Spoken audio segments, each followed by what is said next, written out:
మన జీవితంలో కూడా చాలా సందర్భాల్లో ఎప్పుడు యేసయ్యకు ప్రార్థన చేయాలో అప్పుడు ప్రార్థన చెయ్యం, ఎప్పుడు ఉపవాసం ఉండాలో అప్పుడు ఉపవాసం ఉండం, ఎప్పుడు కన్నీళ్లు కార్చాలో అప్పుడు కన్నీళ్లు కార్చాం.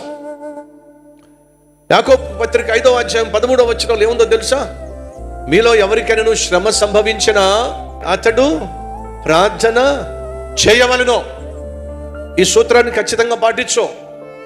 నీకు ఏదైనా కష్టం వచ్చిందా, వినకూడని వార్త వినాల్సి వచ్చిందా, అనుకోకుండా ఉద్యోగంలో సమస్య వచ్చిందా, భార్యాభర్తల మధ్య ఏదైనా మనస్పర్ధ వచ్చిందా, నీ కొడుకుని కూర్చో నీ కూతురుని కూర్చో వినకూడని వార్త ఏదైనా వినాల్సి వచ్చిందా, లేదా వ్యాపారంలో నష్టమా, లేదా ఉద్యోగంలో ఏదైనా సమస్య, సడన్గా ట్రాన్స్ఫర్ వచ్చిందా, సడన్గా తీసేయాల్సిన పరిస్థితి వచ్చిందా, సడన్గా శరీరంలో మార్పు ఏదైనా వచ్చిందా, అది నీకు కష్టంగాను శ్రమగా అనిపిస్తుందా?